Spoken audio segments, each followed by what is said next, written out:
Welcome to the Becoming series, a space where real stories, real struggles, and real faith collide.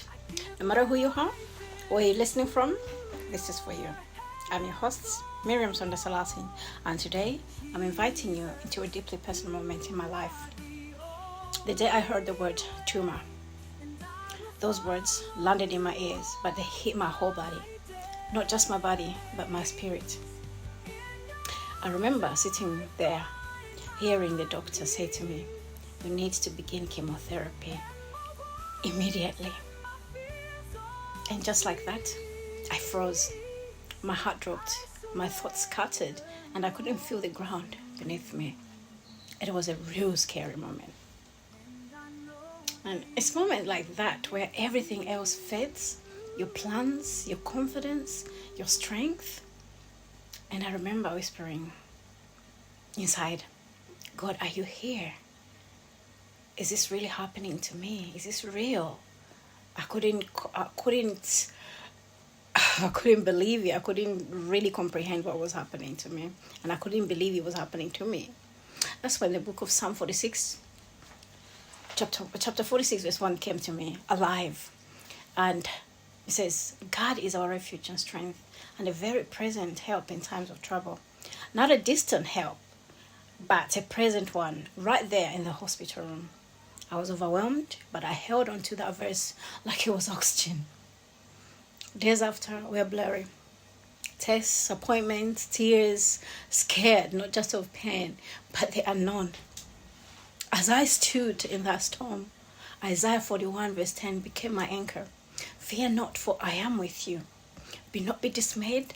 I am your God. I will strengthen you, and I will help you, and I will uphold you with my righteous right hand."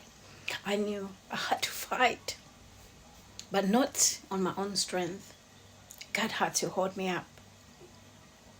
Some of you might be listening right now and are going through the very same, or you're in the same place as I was, not knowing what tomorrow holds.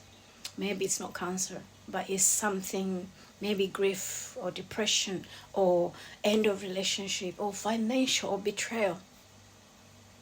Let me tell you something right now. Even if everything falls apart, God does not fall apart.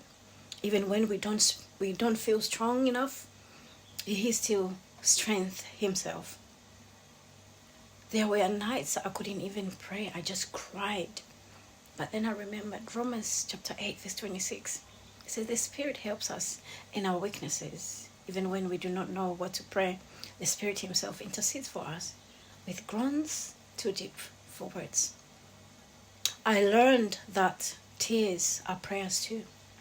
God heard me even when I was silent. And although I didn't have answers, I had a promise. The book of Philippians 1:6 says, "He who began a good work, He will finish it, and He is faithful to complete it."